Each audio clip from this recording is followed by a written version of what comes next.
Good day, everyone. I am Hannah Claire Deloy, a student of Northeastern Mindanao State University, Tagbina Campus, second-year student taking a Bachelor of Science in Computer Science. Today, we're diving into the world of algorithm analysis. We'll be looking at a simple algorithm, finding all even numbers within an array, and figuring out its time and space complexity. First, what exactly is the algorithm? Algorithm is a group of instruction or a step-by-step instruction para masolve ang gusto ka problem o para mahimo ang gusto ka butang. Best example ani is kanang food. On how do you prepare a food? So naman yung recipe ang paghimog food. Na siya step-by-step procedure na mo ng algorithm na pagatumanan mo. Now, let's find the maximum value. We initialize a variable max to the first element. Then we iterate comparing each element to max. If an element is larger, we update max. I have here numbers 5, 2, 8, 1, 9, and 3. Ang ingon kanina is ang pagkuha sa max value is we have to compare each number to get the maximum value. Kaya mas dako man si 5 kaysa kay 2, si 5 ang atong inaog. Tapos i-compare na pod nato si 5 kang 8.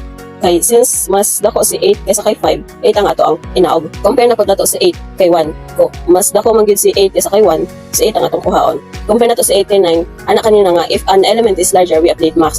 Kuhaon nato si 9 mo nang atong current value. 9 i-compare nato kang 3, mas dako man gyud si 9 kaysa kay 3. Therefore, our maximum value are 9. This code defines a function find max that takes an array of numbers as input and returns the maximum value in the array. Function assumes that the first element of the array is the maximum value initially. It then iterates through the rest of the array, comparing each element to the current maximum value. If an element is greater than the current maximum value, it updates the maximum value. After iterating through the entire array, the function returns the maximum value found. Time complexity of the find max function can be analyzed as follows.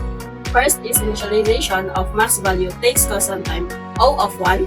Second is the for loop iterates n-1 times, where n is the length of the input array. Third, inside the loop, the comparison and potential update of max value take constant time O of 1. Since the loop iterates n-1 times and each iteration takes constant time, the total time complexity is O of n-1.